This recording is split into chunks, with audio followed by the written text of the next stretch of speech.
Ser aprovado na SpaceX, ir para Campinas, depois para Amman, no Rio de Janeiro, e sair aspirante e seguir uma carreira brilhante no oficialato do Exército Brasileiro é o desejo de consumo de muitos jovens, rapazes e moças hoje em dia. Entretanto, o primeiro obstáculo a ser superado é a prova objetiva, que contém um total de 100 questões distribuídas entre matemática, física, química, inglês, literatura, redação e a temida prova de português. Neste aulão que você acompanha a partir de agora, em 4 etapas, eu mostro a você os principais tópicos da prova de língua portuguesa da SpaceX. Você verá aqui a fonologia, a morfologia, a sintaxe, a semântica, tudo o que você precisa saber para ser bem-sucedido, para ser aprovado no concurso da SpaceX. Então, em hipótese alguma, deixe de assistir a esses vídeos até o fim. Tudo aqui é importante para você que tem esse objetivo. Mas, antes de começarmos, se você ainda não é inscrito no canal, inscreva-se agora mesmo, deixa aí o seu like. É a maneira de o YouTube entender que esse conteúdo é relevante e também para que você possa receber notificações assim que eu postar novos vídeos por aqui. Combinado? E chega de conversa e vamos à nossa primeira aula desta série de vídeos.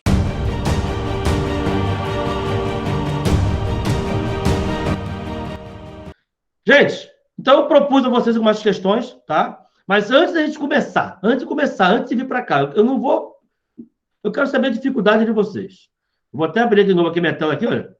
Tem alguém aí com dificuldade, sem dormir 2, 3 noites, porque se deparou com uma questão, uma ideia, viu que alguém falou na internet alguma coisa, outro falou outra, tá com algum conceito bagunçado e quer aproveitar para de cara já perguntar alguma coisa, tirar alguma dúvida? Uma dúvida pontual. É difícil falar assim, porque eu não sei concordância verbal. Eu tenho que vomitar as regras aqui, a gente vai perder um tempo tremendo. Tem que ser algo pontual. Se tem uma questão de concordância aqui, ou tem uma situação de concordância que eu não entendi, não consegui ver. Eu jogo aqui agora na internet, aqui a gente já vê agora a questão, se for o caso, ou se estiver pronta já e manda para mim, que a gente já resolve agora. Tem alguém nessa situação? Manda, Daniel. Derivação regressiva, professor. Eu não... Derivação regressiva em si, o conceito em si, é isso? Como que forma a derivação regressiva? Então, olha só, a derivação regressiva faz parte de um conceito, de um estudo lá dos processos de formação de palavras, né?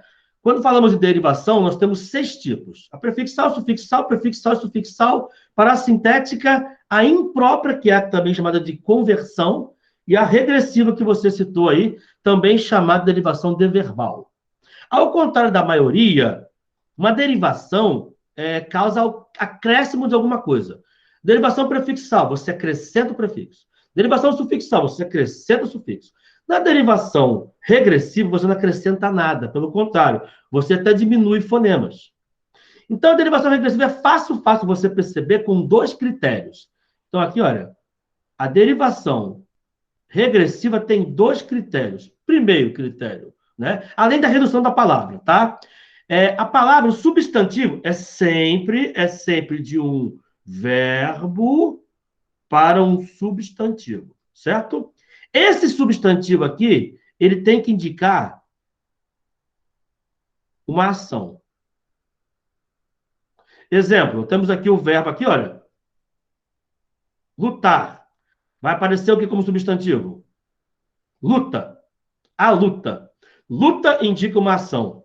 Outro clássico aqui, o verbo atacar. Ele vai gerar e vai derivar. Então, atacar e lutar são palavras primitivas. Atacar gera a palavra ataque. Pode até colocar aqui, se quiser, um artigo aqui, tá? Ou ataque. Não tem importância, não. Mas a palavra é ataque. Ataque é um substantivo deverbal. Ou é um deverbal. Por quê? Porque ele indica uma ação. Além de indicação, ele tem que ser um substantivo abstrato. O que é isso, abstrato? Aquele que não se pode tocar. Não, o que você não pode imaginar, né, como estrutura.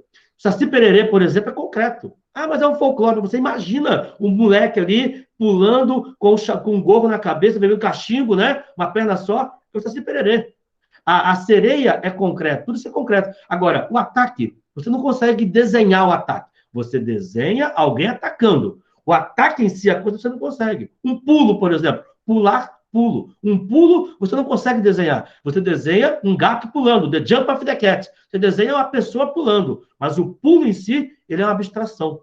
Então, pulo indica uma ação de pular. É abstrato? Sim, é abstrato. Então, é um D verbal.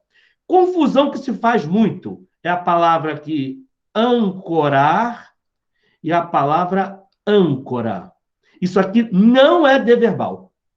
Aqui é uma palavra primitiva e você formou um verbo a partir de um sufixo. Então, aqui você tem derivação sufixal e âncora é primitivo. Por quê? Primeiro, que âncora é concreto, é objeto. Segundo, que não indica ação.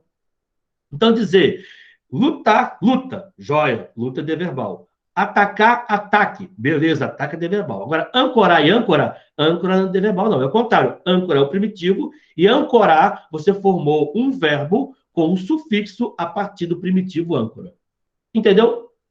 Entendi, professor. Foi muito rápido? Não, foi de boa. Beleza? É isso aí. Esse é o conceito. E lembrar que de verbal e derivação regressiva é a mesma coisa. Há uma outra confusão que se faz, tá? É a palavra, por exemplo, quando você forma também um substantivo a partir de um verbo. Um substantivo. O amar é fundamental. Aqui, professor, amar é verbo e aqui, com o artigo antes, virou substantivo. Saiu de um verbo para um substantivo também. Não é regressiva? Não. Por que não? Porque na derivação regressiva você sempre altera a palavra. Lutar, luta. Atacar, ataque. Sai um fonema. Na derivação imprópria, você pode partir de um verbo para um substantivo também, mas não existe alteração nenhuma na palavra. A estrutura fica intacta. É isso que tem que considerar. Então, aqui, o amar, com o artigo antes, derivação, o quê? Chamada derivação imprópria. Derivação imprópria, também chamada de conversão. Agora, aqui, lutar, luta, aqui você tem derivação regressiva. Fechou, gente? Beleza? Rapidão, né? Próxima pergunta. Manda, Samuel. Não estou te ouvindo, Samuel. Pode ligar o áudio. Isso. Eu te mandei uma questão no WhatsApp, eu queria entender, tipo, o negócio de consequência, causa, eu sempre confundo isso. Deixa eu ver aqui a tua questão aqui. Questão 4. Como a doida respondesse sempre furiosa, criara-se na infantil a ideia de um equilíbrio por compensação que afogava o remorso. Tá, gente, a frase aqui é como a doida respondesse sempre furiosa, tá? Ô, Peixe, essa palavra como aí, bom, são duas perguntas que você me fez, na verdade, tá? Primeiro, por que isso é causal? A segunda, como diferenciar a causa da consequência. É isso? É isso? Em português, tem um negócio bem interessante que funciona assim. A palavra como, quando for conjunção, ela pode ser três coisas. Ou como indica uma ideia de causa, ela é causal. Ou esse como indica uma ideia de conformidade, ela é conformativa. Ou esse como indica uma ideia de comparação, ela é comparativa. Toda vez que o como for causal, você consegue perceber facilmente, substituindo esse como por já que. Se no lugar do como couber um já que, pode marcar como causa. Olha a tua frase aqui, ó. Vou ler de novo aqui. Mandou no WhatsApp aqui. Como a doida respondesse sempre furiosa, então, já que a doida respondesse sempre furiosa, será que é isso? Já que a doida respondesse? Não, isso aqui não é causa, não. Ou é criar-se na mente infantil. Já que a doida respondia, no caso, botou respondesse para poder enganar. Um equilíbrio. Então, existe aqui uma ideia de causa e consequência aqui? Tá, aqui, entendi a sua dúvida aqui, viu? Aqui não cabe um já que legal, né? Não fica bacana, né? Já que a doida respondesse, criar-se na mente, que ele usa os verbos no pretérito mais perfeito aqui, e parece que não cabe. Cabe, mas parece que não cabe. Vou explicar outro macete, então, aqui. Deixa eu terminar aqui. Conformativa. Quando é que o como é conformativo? Alguém sabe aí? Não? Fala, Daniel. De acordo com aquilo? Substituir por conforme? Ele respondeu aqui conforme que ele está caindo na pegadinha ainda. Isso que o Daniel falou é verdade, tá? Se você trocar por conforme, a facilidade que você errar isso aqui é muito grande. Não troque por conforme. Troque por de acordo com aquilo que. Se couber um de acordo com aquilo que, a coisa ela é conformativa. Fizemos tudo conforme ela pediu. Fizemos tudo de acordo com aquilo que ela pediu. Beleza? Não vai no conforme. Parece que é uma macete meio grande aqui, ruim de empregar, mas não é não. Quando for conformativo, vai cair como uma luva o negócio. Tá? E a comparativa? Quando não for nem causa nem conformidade. Tá? É comparação. Então, comparando um ser com o outro. Tá? A minha prima é mais bonita, é bonita como sua irmã. Então, minha prima é bela como sua maninha. Olha lá, ó. Notem o seguinte na oração comparativa. Importantíssimo perceber isso aqui, gauchada. O cara vai olhar assim, não, isso aqui é período simples. Só tem um verbo só. Como sua irmã, esse como não é verbo, não. É conjunção. Toda vez, ou toda vez não, né? Na maioria das vezes em que houver uma conjunção comparativa, o verbo dessa oração, ele fica implícito. E será o mesmo verbo da oração anterior. Como se eu dissesse, minha prima é bela como sua irmã, minha prima é bela como sua irmã é bela. Alfredo corre como uma gazela. Alfredo corre como uma gazela corre. Juliana come como uma draga. Juliana come como uma draga come. O verbo fica implícito. E eu vou considerar isso aqui uma oração? Sim. Uma oração subordinada adverbial comparativa. Beleza? Tranquilo?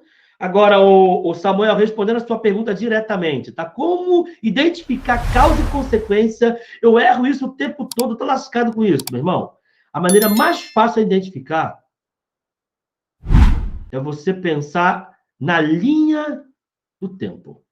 Nós temos, o negócio é cronológico mesmo. Nós temos o futuro, temos o passado aqui e temos o nosso presente.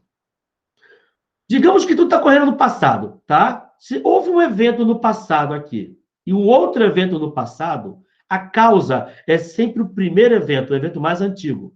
Por exemplo, como estava muito doente, não saiu de casa. Vou usar um como aqui, olha.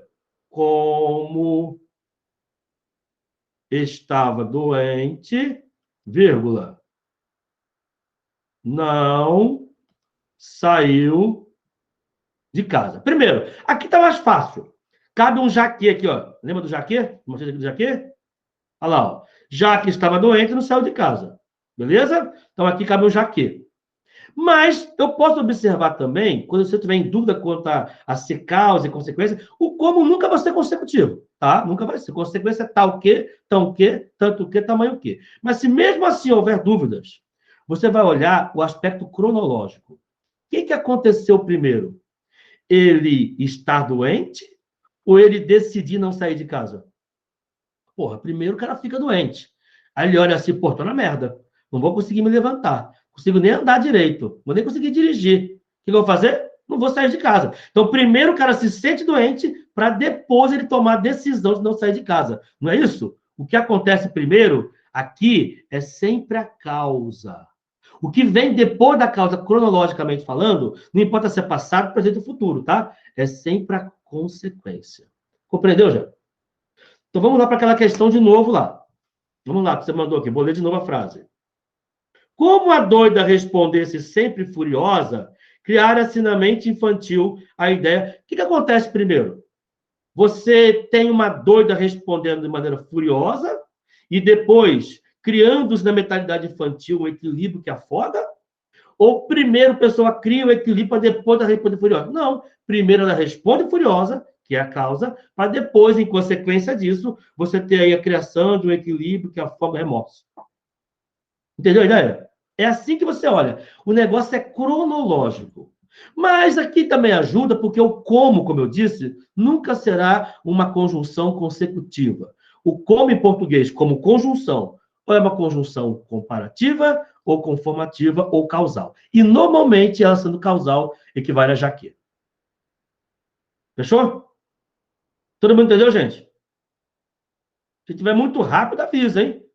Eu estou sendo bem rápido aqui para ganhar tempo. Isso aqui é uma revisão, né? Mas se tiver muito rápido, muito acelerado, professor, dá uma segurada aí. Vai mais devagar aí que eu estou perdido. Beleza? Avisa aí. Eu quero que vocês aproveitem o máximo aqui essa aula, por isso que eu estou aqui acelerado. Vai, próxima pergunta. Se não houver pergunta, vamos para a prova. Não tem? Fala, Rigo. Ô, professor, eu tô com um pouco de dúvida ainda em diferenciar partícula integrante do verbo, pronome reflexivo, e de determinação do sujeito. Essas diferenças aí. Isso aí é uma aula mais complexa, mais completa até. Eu até montei uma aula sobre isso aí. Tá, mas vamos tentar aqui, senão se eu pegar essa aula agora aqui, vai demorar a achar e vai ser muito extenso. A gente vai perder muito tempo. Perder não, gastar muito tempo, né? Vou tentar resumir para você aqui. Tá ok? Vamos lá, então. Primeira coisa aqui. Você está fazendo uma pergunta sobre as funções do C. Essa é a sua dúvida. Funções da palavra C. Certo? Vamos tentar resumir essa parada aqui, então. Vamos lá. Você citou aqui a função número 1. Você citou aí a PIV. O que é PIV? Opa. O que é PIV? Parte integrante do verbo. Peixe, a parte integrante do verbo é fácil você perceber. E é importante essa pergunta, viu? Por isso que eu vou... Mesmo sendo uma pergunta muito extensa, sua, muito ampla, eu vou responder aqui agora, porque ela vale a pena ser respondida. A SpaceX adora a partícula C. Teve prova já dele cobrar duas questões na mesma prova, tá? A prova de 2016, 2015, uma coisa assim, cobrou duas questões. Vamos lá, então. O que é a partícula passivadora? Vocês conhecem o verbo arrepender? Se disser que sim, a resposta deveria ser não. Não existe o verbo arrepender. Você vai testar na internet, arrepender, vai estar lá, mas na prática ele não existe.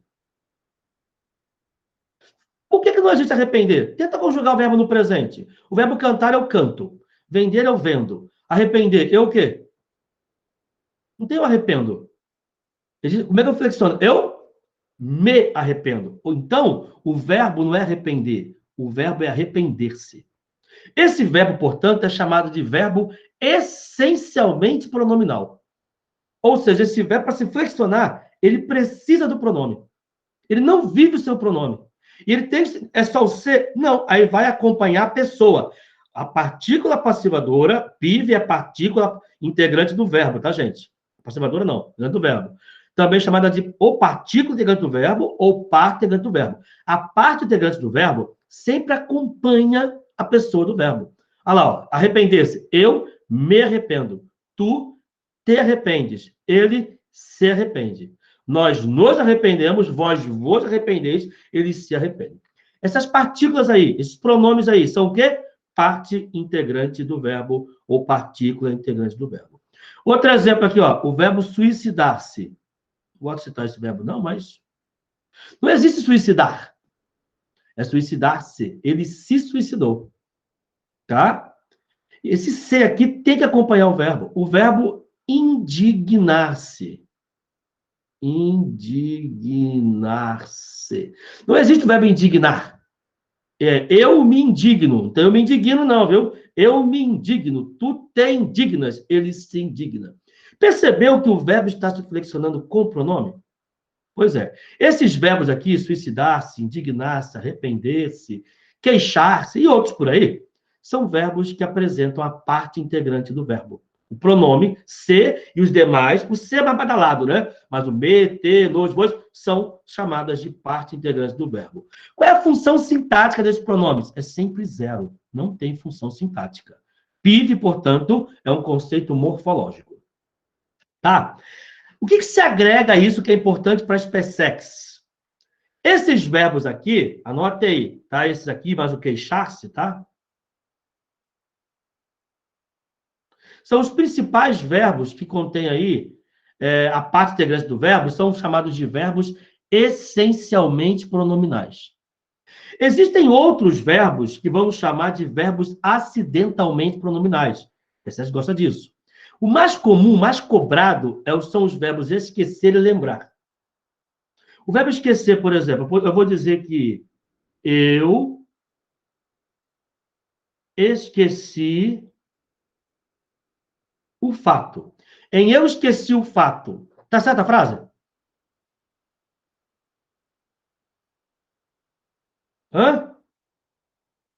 Tá perfeita a frase. O verbo esquecer, ele pode ser um verbo transitivo direto, professor? Pode. E o fato objeto direto. Mas esse verbo, ele é um verbo acidentalmente pronominal. Eu também poderia dizer que eu, em vez de eu esqueci o fato, eu me. Vou usar o pronome. Ou antes ou depois, tá? Eu esqueci-me ou eu me esqueci.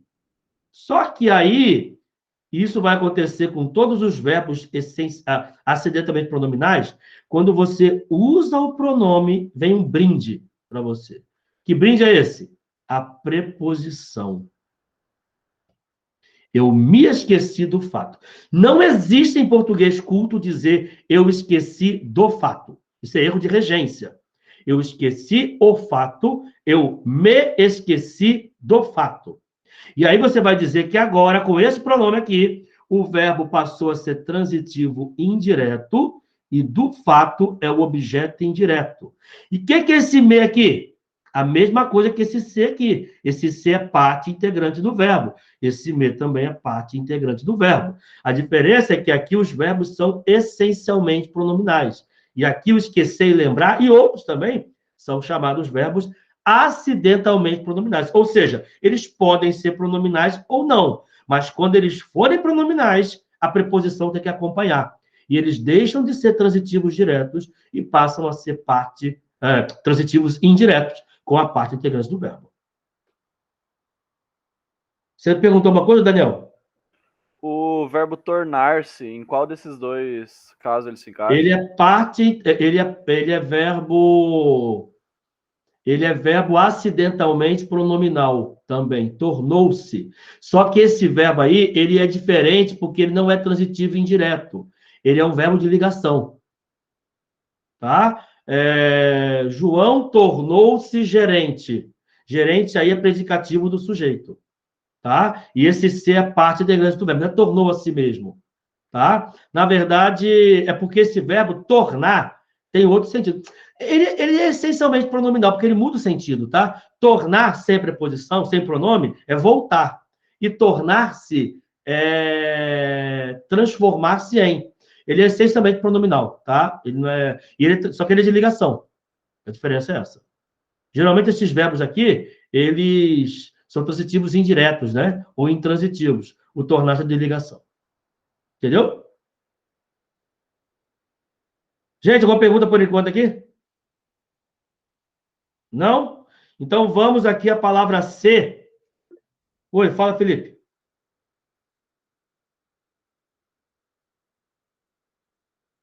Felipe?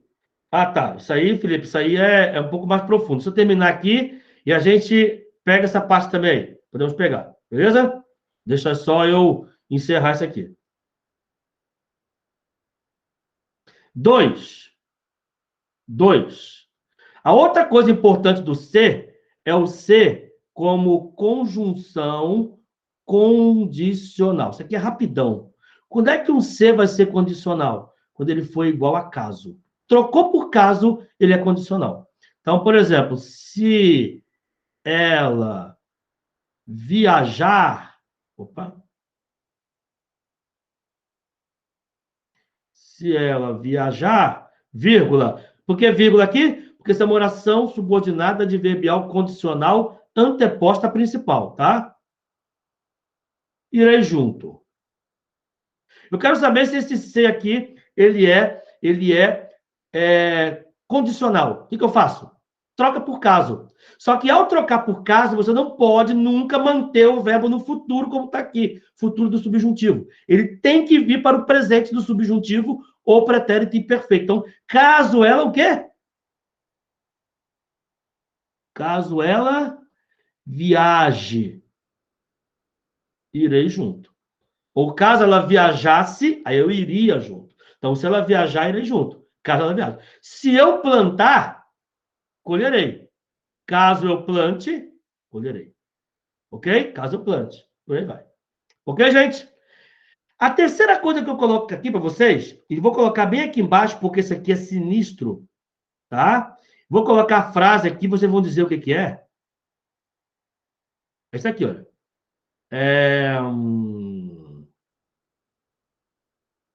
Se ela viajou, não sabemos.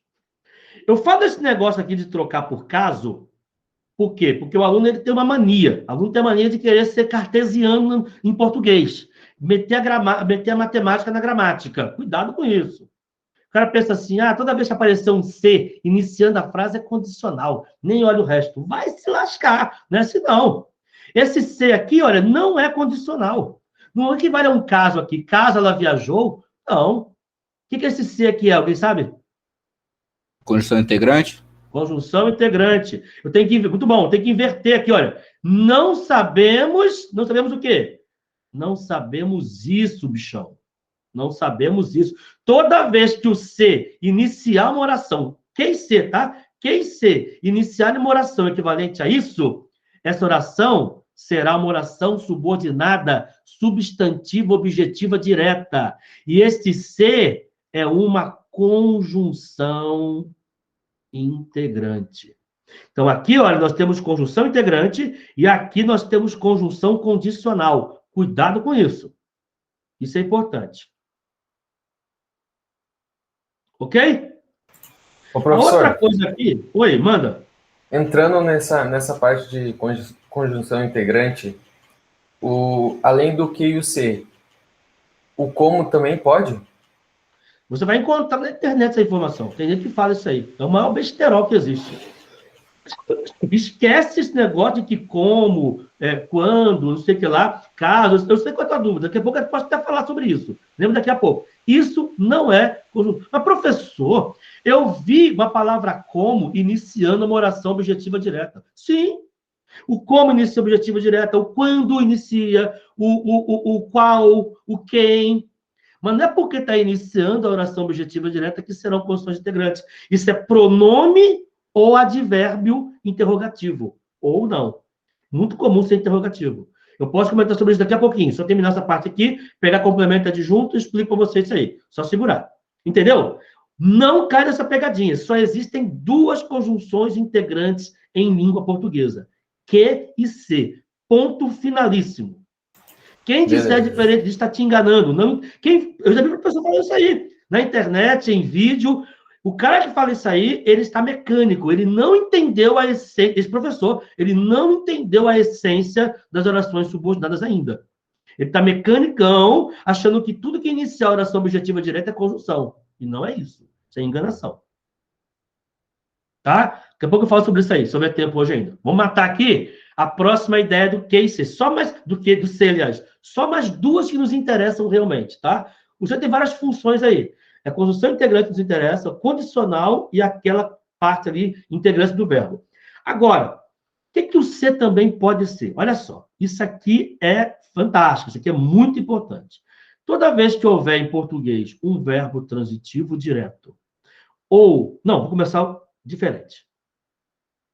Um verbo transitivo indireto, ou um verbo intransitivo, ou um verbo de ligação, e se isso aqui estiver acompanhado da partícula C, meu irmão, este C aqui recebe um nome especial.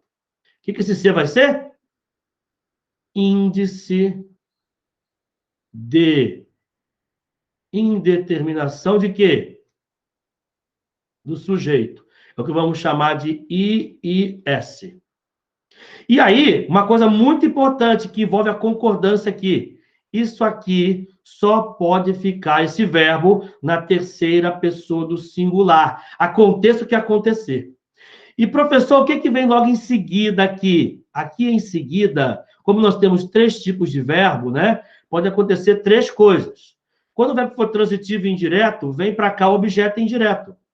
Se o verbo for intransitivo, vem nada ou vem um adjunto adverbial de alguma coisa, tá? Adjunto adverbial isso aqui, tá? Se for verbo de ligação, o que vem? O predicativo do sujeito. Beleza? Então, um exemplo clássico aqui, olha. Aquele exemplo clássico de precisa-se de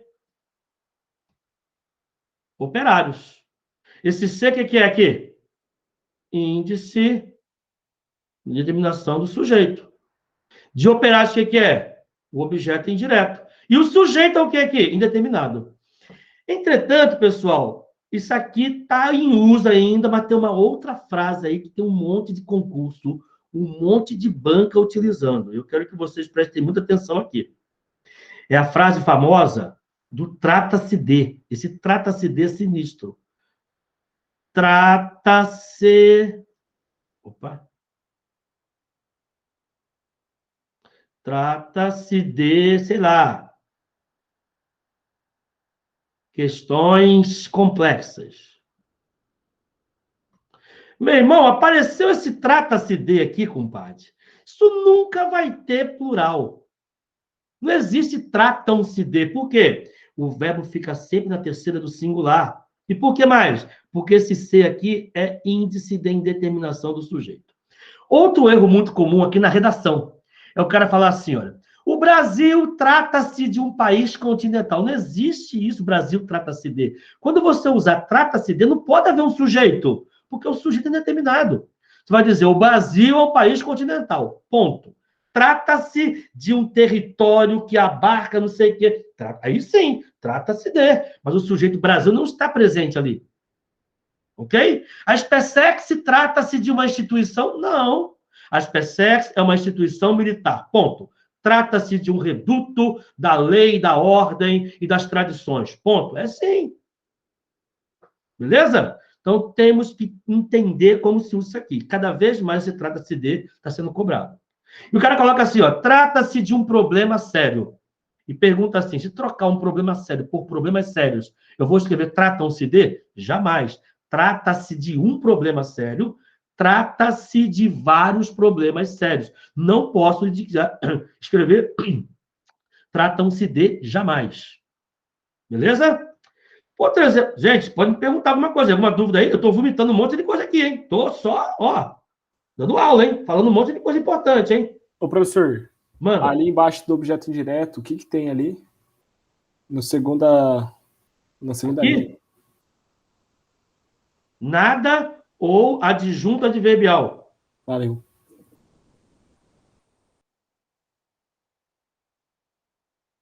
Adjunto adverbial. Tá? Que é muito comum ter depois do verbo intransitivo, né? Com o verbo intransitivo, aquela frase clássica, né? De trabalha-se muito. Esse C, o que é? Índice de indeterminação do sujeito. E aqui, é mais difícil ter essa aqui, né? Com o predicativo do sujeito. Mas você pode dizer que aqui se está feliz. E é legal perceber que esse C, pessoal, pode estar antes do verbo, tá? O C aqui eu coloquei o verbo mais o C, mas não quer dizer que tem que ser logo em seguida. O C aqui é um pronome. Ele pode estar proclítico, enclítico ou mesoclítico. Ok? Vai, Daniel. Professor, o senhor tinha um bizu para predicativo, qual que era mesmo? Um bizu para predicativo? É. Em que situação? Acho que era o do estava. Não, esse bacete aí é para o predicado verbo nominal. Ah, tá. João está cansado. O predicado é nominal, verbo de ligação. João chegou cansado. É como se você dissesse, João chegou e estava cansado. Quando você puder ler um estava entre um verbo e um adjetivo, é porque o predicado é verbo nominal, o que tem depois aí do verbo é o predicativo do sujeito. Tá? Fala, Victor. Professor, esse bizu do e estava sempre vai funcionar? Porque às Não, vezes eu... não. Ele só funciona. Nós temos 7 tipos de predicado verbo nominal. Ele só funciona nos 4 primeiros. Quando é verbo intransitivo mais predicativo do sujeito, verbo transitivo direto mais predicativo do sujeito, verbo transitivo indireto mais predicativo do sujeito, ou verbo transitivo direto e indireto mais predicativo do sujeito. Nos outros casos, o que vai funcionar é você decorar aqueles verbos principais. Considerar, julgar, chamar, ter como, achar com o sentido de julgar, entendeu? Considerei sua irmã linda. Predicado verbo nominal. Tem que considerar aí. Tá? Julgou o réu culpado. Julgar, predicado verbo nominal. Então, apareceu um considerar, um julgar, um chamar, predicado verbo nominal. Não apareceu isso, e dá para ler estava, o predicado também é verbo nominal. Então, são 2 macetes para você, ou um ou outro, funciona, para predicado verbo nominal, sempre. Ok? Entendeu aí? Vai, Samuel. Você podia explicar de novo esse trabalha-se muito aí, por que ele é intransitivo? Porque o verbo trabalhar é um verbo que não pede complemento. Se você disser comprou o carro é o complemento de comprou, objeto direto. Precisa do carro é o complemento de precisar, com preposição, objeto indireto. Agora, ele trabalha não tem complemento, então ele é intransitivo. E quando o verbo for intransitivo, junto com a partícula C, essa partícula C será chamada de índice de indeterminação do sujeito. Esse muito aqui não é complemento, é uma adjunta adverbial de intensidade. Entendeu? Entendi. Tá bom, gente? Então, aqui está é verbo de ligação, feliz é predicativo do sujeito. Fechou aqui? Aí, nós temos o outro lado da bagaça aqui, ó. Que outro lado é esse? Se houver um verbo transitivo direto ou um verbo transitivo direto e indireto, acompanhado também da partícula C, aí a coisa muda completamente. Porque esse C aqui não será mais chamado de índice de indeterminação do sujeito, não. Qual vai ser o nome dele? Partícula o quê? Apassivadora. Professor, eu aprendi como pronome apassivador. É a mesma coisa. O termo pronome apassivador é o aspecto morfológico. Partícula apassivadora é a função sintática. Vamos chamar de PA. Ok? E aí, gauchada? E aí? O que é que vem depois aqui, normalmente? Hã? O que vem depois é o sujeito, que pode ser simples ou composto. E é por isso que esse verbo aqui, diferente desses aqui, podem ficar tanto na terceira pessoa do singular, quanto na terceira pessoa do plural. Isso vai depender de quê? Vai depender do sujeito. Sujeito no singular, esse verbo no singular. É o clássico vende-se casas. Tá certo isso aqui? Não. Tem que ser o quê? Tem que ser vendem-se. Porque casas é o sujeito. O caboclo não pode errar isso aqui. O cara pensa assim, isso aqui é verbo transitivo direto, não é? É. Quem vende, vende alguma coisa. Vende o quê? Casa, objeto direto. Perdeu a questão. Barro, caixão e vela preta. Aqui eu tenho que ler que casas são vendidas. E que esse C aqui é a nossa partícula passivadora. Não há objeto direto aqui. Na voz passiva, não há objeto direto. Isso é verbo transitivo direto com sujeito. Sujeito aqui simples, né? Mas está no plural. Então, verbo no plural. Aí nós temos aqui 2 frases muito interessantes que vão casar dois conceitos aqui, ó. Esses 2 conceitos vão se casar nessas 2 frases aqui embaixo, olha. De novo, eu vou dizer que precisa-se de operários. E aqui eu vou dizer que ó, o verbo, ó. Contrata-se operários. Uma frase está errada, qual é? A segunda, né? Por quê? Aqui nós temos um verbo precisar, e ele é transitivo e indireto. Certo? O que acontece quando o verbo é transitivo e indireto mais o ser?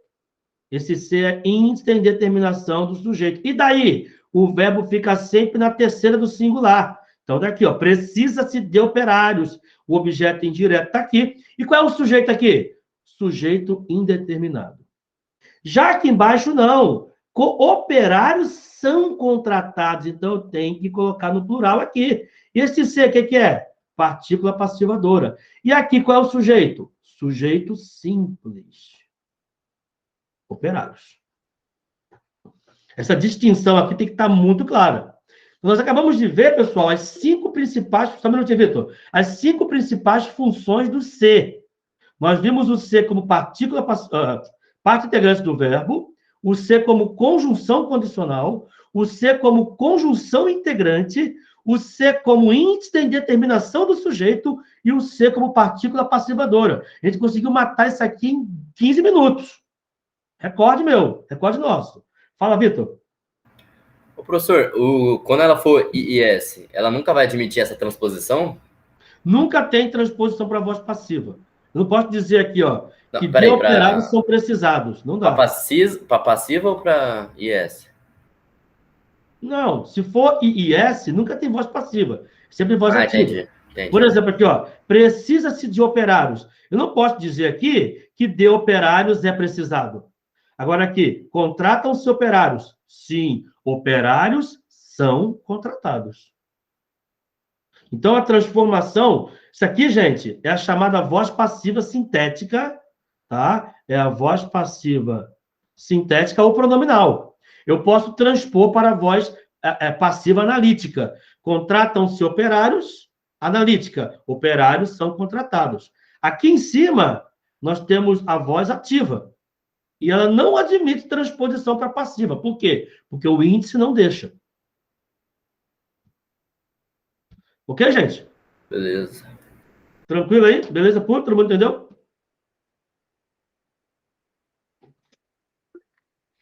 Fala, Pedro.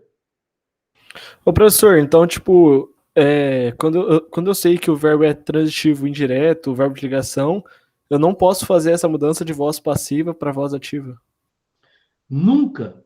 Sabe por quê? Porque somente admitem a voz passiva os verbos que são transitivos diretos ou diretos e indiretos.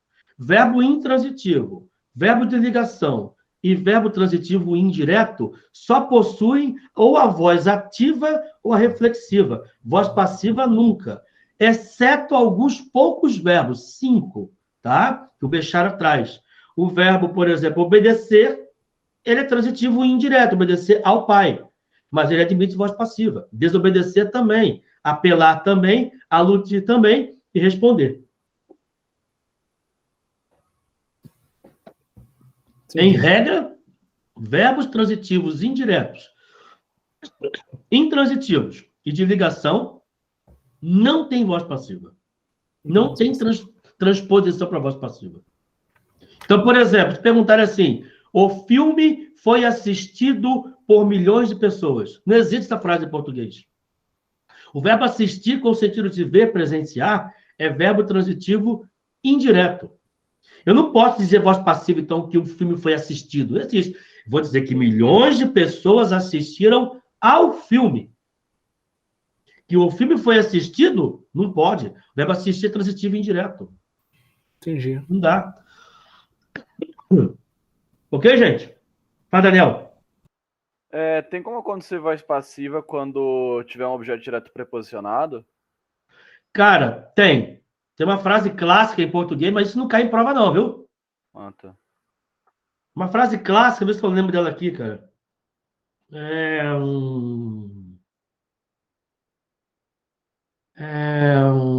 Isso aqui é perturbador, viu? Isso aqui não cai não, hein? Só representa a pergunta. Nessa loja, vende-se de tudo. Deixa eu ver se eu lembro isso aqui. Isso aqui não é cobrado mais, isso aqui é muito antigo. Nessa loja, o adjunto adverbial de lugar. Vende-se aqui de tudo, não pode ser sujeito. Tem preposição. que quer dizer tudo aqui? Objeto direto preposicionado. O que é vender aqui? É verbo transitivo direto. O que é esse C aqui? Índice de indeterminação do sujeito.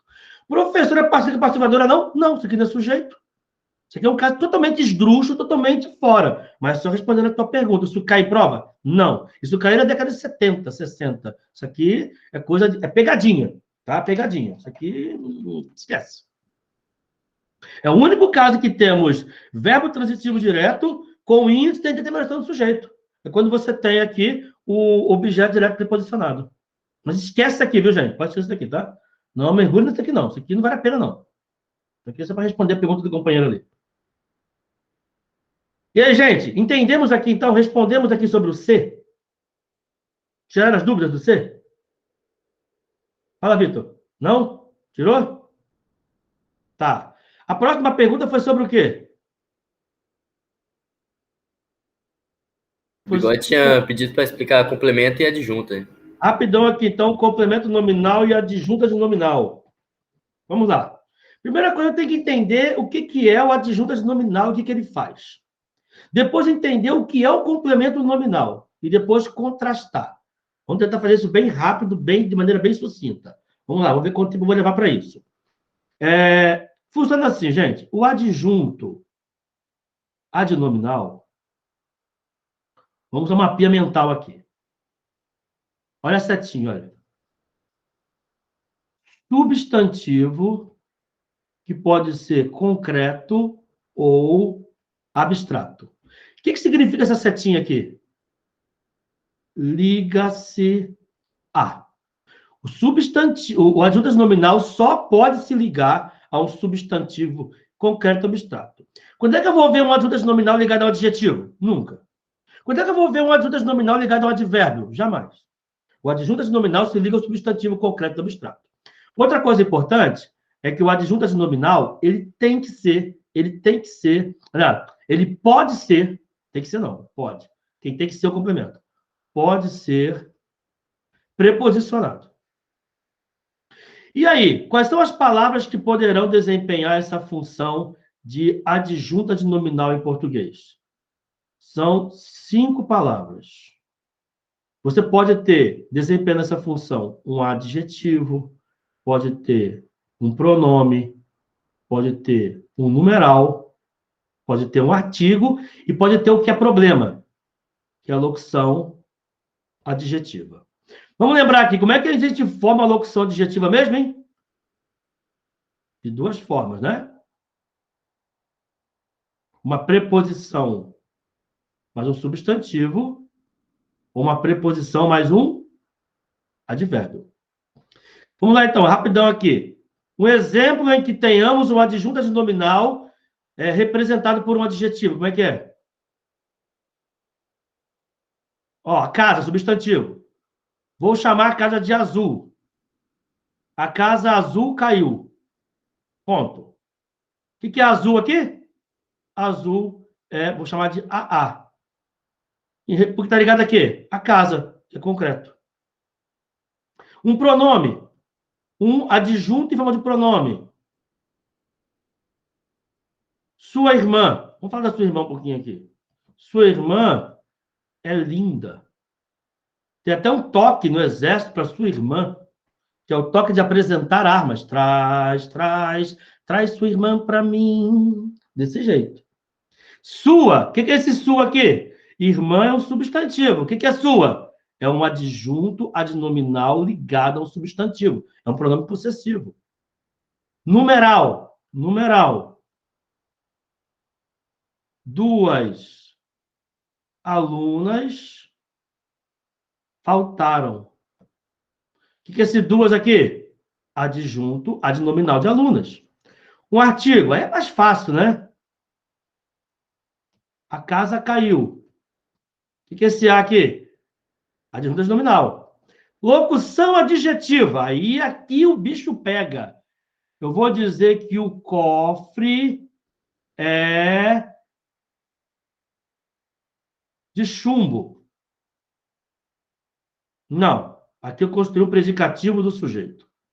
Que também é possível, mas eu quero adjunto, né? Então, vou inverter. o cofre de chumbo, sei lá, caiu. O que é de chumbo aqui? Preposição mais substantivo, olha. Locução adjetiva. Ligada a quê? Ligada a cofre. Isso é o que, então? Um adjunto nominal. Tá tranquilo, gente? Eu tô com um ponteiro aqui em cima de vocês aqui, pô. Ninguém fala nada. Ok, pessoas? Tranquilo aí? Manda, Pedro. Ô, professor, como eu sei quando usar aquele bizu que o senhor passou sobre AA, CNPP? Vai chegar agora. Fechou. Depois disso aqui. Então, a gente entendeu o que é um adjunto nominal, entendeu? Vou colocar aqui agora ao lado, olha. Oi, Flávio. Professor, aí quando fica esse cofre de chumbo, pode aquele negócio de substituir por, tipo, plumboso? E aí que tá. Se fizer isso, plumboso, vai perder a questão. Esse negócio, eu ia falar isso aqui quando eu falasse do ouro aqui, da próxima aqui, mas esse negócio de substituir. Locução adjetiva por adjetivo é muito legal, muito bacana na morfologia. Se você faz isso na sintaxe, você perde a questão. Faz isso não. Aqui na sintaxe, o máximo que você faz de alteração assim na morfologia é alterar gênero e número para verificar as concordâncias. Verbal e nominal. Tá bem? Gênero e número. Mudar a locução adjetivo para facilitar, não vai facilitar. Vai te induzir ao erro. Beleza? Fácil não. Beleza. Aí, gauchada, olha aqui, olha. O complemento. O que é essa setinha aqui? A mesma coisa aqui, ó. Liga-se a, tá?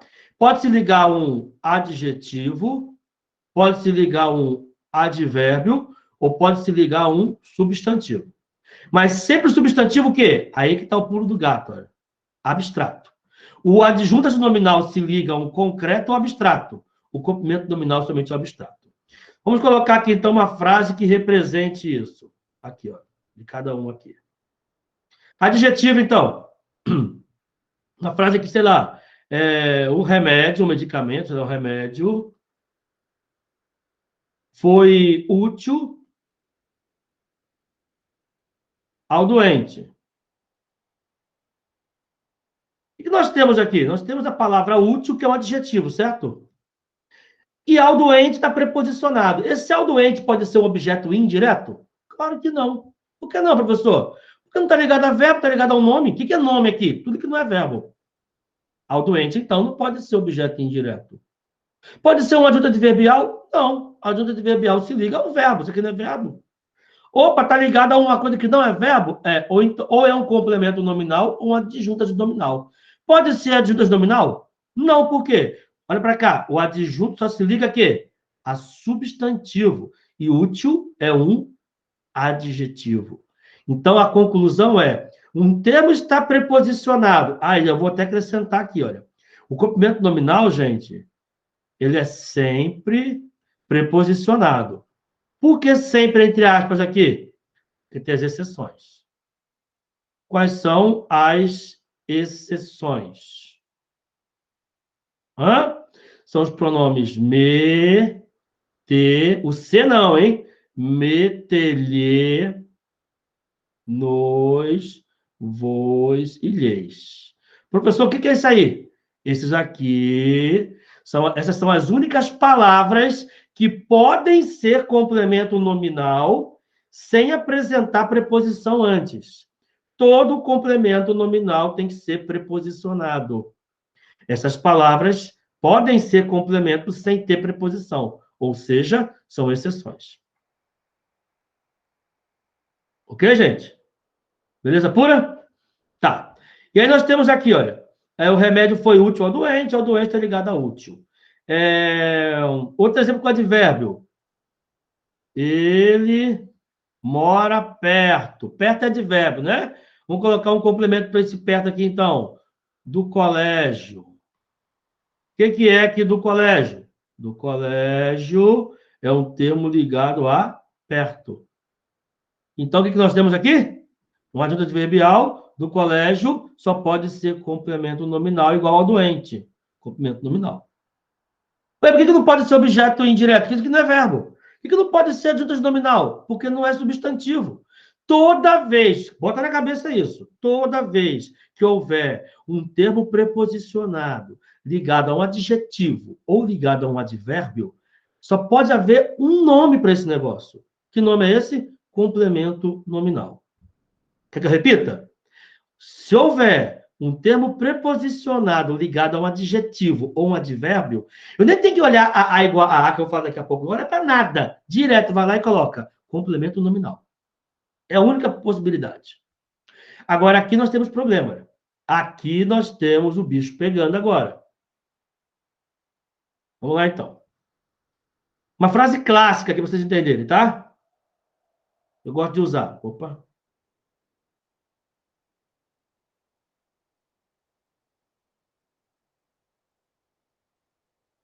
A extração de ouro é, sei lá, antiga. No mundo. É antiga. O que nós temos aqui, meu povo? Nós temos aqui um sujeito, olha. Isso aqui é sujeito. Extração é núcleo do sujeito. Esse A, o que é? Adjunto nominal. E o que é de ouro aqui? Vamos analisar, vamos lá. De ouro pode ser um objeto indireto? Claro que não está ligado a verbo. De ouro pode ser um adjunto nominal, assim, no primeiro momento, quando você olha? Pode. No primeiro momento, pode. Por quê? Porque de ouro está preposicionado. O adjunto nominal pode ser preposicionado. Presta atenção aqui, hein? De ouro está preposicionado. E o adjunto preposicionado. O que mais? O adjunto nominal se liga ao substantivo abstrato? Sim. O que extração é? Substantivo abstrato. Vamos ver se pode ser complemento. Vamos lá. Está preposicionado? Tá. E o complemento pede preposição. O que mais? Esse termo aqui está ligado ao substantivo que abstrato? Tá. Cara, um termo preposicionado ligado a um substantivo abstrato pode ser tanto o complemento nominal como o adjunto nominal. Como sair dessa problemática? Aí, eu criei um macetezinho, que eu sempre falo, né? As pessoas não tinham visto isso em lugar nenhum, né? Que diz que AA... Opa! AA é igual a AA. E que CN é igual a PP. Quando falamos que AA é igual a AA e CN é igual a PP, o que eu quero dizer com isso? Deixa eu dar um Ctrl Z aqui. Eu quero dizer para vocês que esse AA destacado aqui, olha, é que o adjunto, AA é adjunto nominal. Ele é um termo que é agente. Ele é ativo. CN é igual a PP. O que é isso? PP, que complemento nominal, é o termo paciente. É um termo passivo. Ou seja, é um termo que é alvo da ação. Então, como é que eu faço? Agora, presta atenção aqui, para tudo aqui, ó. Eu quero saber o que é de ouro aqui. É assim, eu vou perguntar. Esse ouro, ele extrai, então é isso aqui em relação a isso, transformando isso em verbo e aplicando isso. Então, eu pergunto a mim mesmo, o ouro, ele extrai ou o ouro é extraído? Resposta, o ouro é extraído. Se ele é extraído, vem para cá agora, ele é um termo agente ou paciente? Se ele é extraído, ele é passivo, ele é paciente. Se ele é paciente, o que ele é? Complemento nominal. Então, de ouro aqui é complemento nominal. Aí tem uma frase que junta as duas coisas. Por exemplo, eu vou dizer que o investimento... Ó, investimento é abstrato, é substantivo, hein? Do governo em educação, sei lá, melhorou, piorou, o que vocês quiserem aqui, tá? Não quero falar de governo aqui, não. O investimento do governo em educação melhorou. Gente, tudo isso aqui, gauchada, é o sujeito, olha.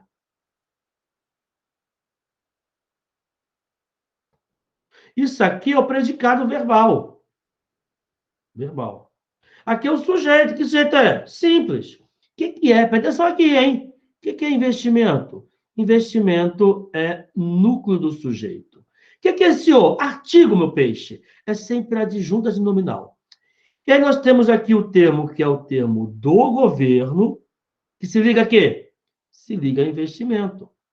E temos um outro termo, que é em educação, que também está ligado a quê? Ao núcleo do sujeito, que é investimento. É investimento do governo, investimento em educação. Os dois termos estão preposicionados. Os dois se ligam ao substantivo abstrato. Como é que eu vou resolver isso aqui? Vou perguntar a mim mesmo. O governo, transforma em verbo, olha, o governo investe ou um governo é investido? Não, o governo é investimento do governo. O governo faz o investimento, ele investe. O que ele é, então? É agente ativo. Se ele é agente ativo, o que ele é? Adjunto adnominal. Investimento do governo em educação, ou seja, investimento em educação. A educação é que investe ou a educação é o alvo do investimento? É passivo do investimento? É paciente, não é? É o alvo, não é? Se é alvo, é paciente, é passivo. Se é passivo, o que é? Em educação, é complemento nominal. Essa é a diferença entre adjunta de nominal e complemento nominal. Compreenderam isso? Tá. Eu vou complementar essa aula aqui com uma coisa que eu julgo muito importante para a SpaceX. Tá dentro disso aqui. Professor, Oi. eu tenho medo de fantasmas. O áudio está ruim, rapaz. Tem um vento aí. Opa. Tá ruim seu áudio. Eu tenho medo de fantasmas. Certo. Complemento Isso aí nominal? é uma pegadinha, complemento nominal. Isso é uma pegadinha. Vamos lá, então. Antes de falar.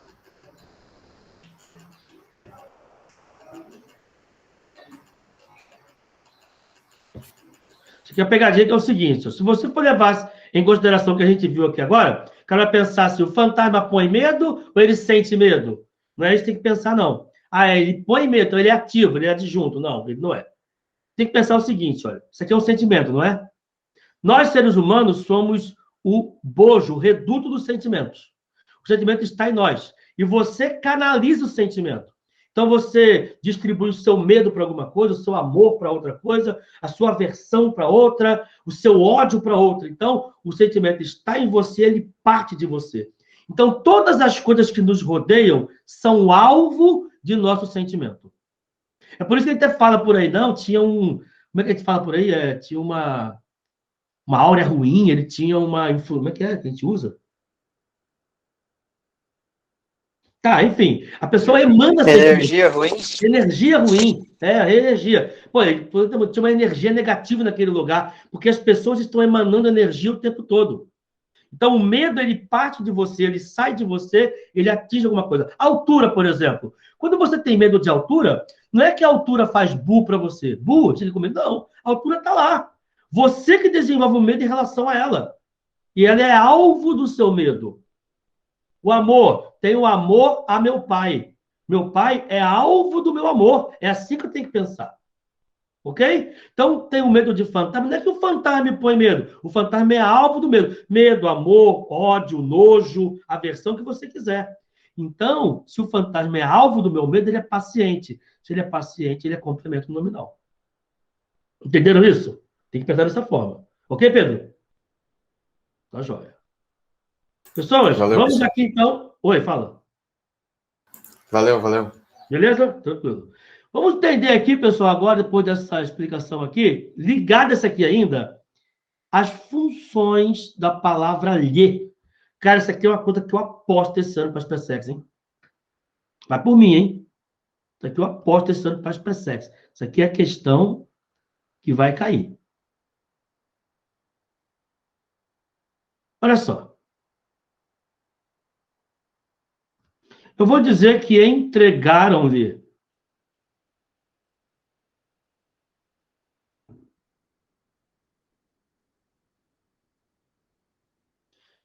a encomenda.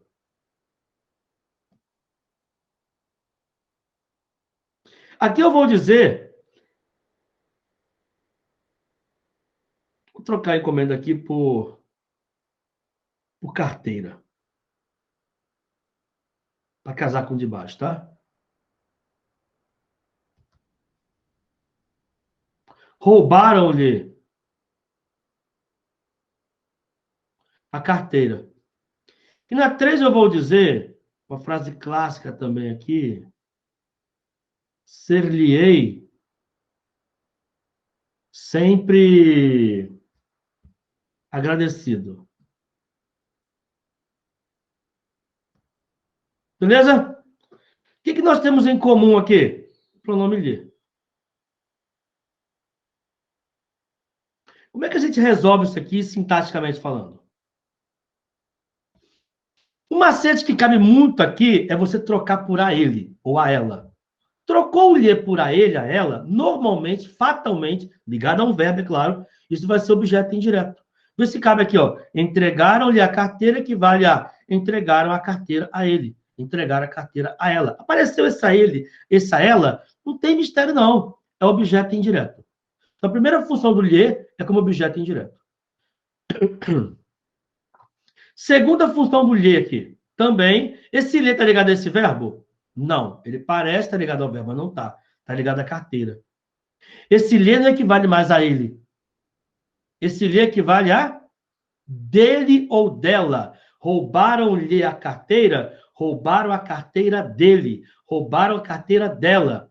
Esse lhe aqui, então, agora não tem mais a função de objeto indireto. Aqui em cima, olha, o verbo era transitivo direto e indireto. A carteira era o objeto direto. Aqui não. Aqui o verbo agora é transitivo direto só. A carteira é o objeto direto. E esse lhe, o que é? Anota isso. Esse lhe é uma adjunta de nominal, por indicar posse. Ah, professor, então esse lhe indica posse, ele é um pronome possessivo, certo? Negativo. Ele semanticamente tem valor de posse, mas ele continua sendo classificado como pronome pessoal do caso oblíquo átono. Não se percam nisso aqui. É só o lhe? Não. Tudo que eu disser para o lhe aqui, pessoal, serve para me, te, nos, vos e lhes. Entregaram-me a carteira. Entregaram a carteira a mim. Roubaram-me a carteira. Roubaram a minha carteira. Entregaram-te a carteira. Entregaram a carteira a ti. Objeto indireto. Roubaram-te a carteira. Roubaram a tua carteira. Adjunta de nominal. Compreenderam até aqui? Beleza pura? Tá. E aqui, na 3, ser-lhe-ei sempre agradecido. E agora? Ser-lhe-ei sempre agradecido. Esse lhe aqui não está ligado ao verbo ser. Tem gente que pensa assim, ó. Serei o quê? Agradecido. A quem? A ele. Verbo transitivo direto e indireto. Nunca um verbo ser será transitivo direto. Jamais o verbo ser é transitivo indireto. Hipótese alguma, o verbo ser transitivo direto e indireto. Não. O verbo ser nasceu para ser de ligação, ou, no máximo, em casos raríssimos, um verbo intransitivo, quando significa existir. Tá? Muito raro. No português, aí são meia dúzia de casos. Meia dúzia mesmo, tá? 5, 6 casos. Então, aqui que esse verbo ser, o que ele é? Um verbo de ligação. E esse lhe não está ligado ao verbo ser. Esse lhe está ligado ao adjetivo agradecido. Ah, professor, tá de sacanagem. Esse lhe se liga agradecido? Prova isso aí, prova. Vamos desmembrar isso aqui, então. Eu vou dizer, em vez de ser-lhe-ei sempre agradecido, que serei, ó, ser mais ei. Serei sempre agradecido a quem? A ele, a ela, a você, a ele. Serei sempre agradecido a ele. O que é esse a ele aqui? Esse a ele é um termo preposicionado ligado a agradecido, que é adjetivo. Já vimos isso. O que é o elemento preposicionado ligado a adjetivo? Complemento nominal. E o que é esse lhe aqui, então? Complemento nominal. Mas, professor, você não falou que complemento nominal tem que ter preposição? Falei, mas falei das exceções. Estão lembrados? Me, te, lhe, nos, vos, lhes. São os casos em que os pronomes podem ser Complemento nominal sem preposição. Isso vale para todo pronome, tá, gente? Assim que eu coloquei ali. Me também. Ser-me-á, sempre agradecido. Ser-te-ei, ser-nos-á, por aí vai. Essa é a regra. É isso quanto à adjunta de nominal e complemento nominal. E aí, curtiu até aqui a primeira aula, a primeira parte de nossas aulas para SPSEC, essa revisão sinistra? Então não deixe de se inscrever no canal, não deixe de deixar o seu like aqui. E assim, com certeza, na próxima vez que eu postar a segunda parte, você terá notificações diretas em seu celular. E caso você queira um curso completo para a área militar de português, você encontra no link aqui abaixo para que você possa olhar sem compromisso. Um forte abraço e até a próxima.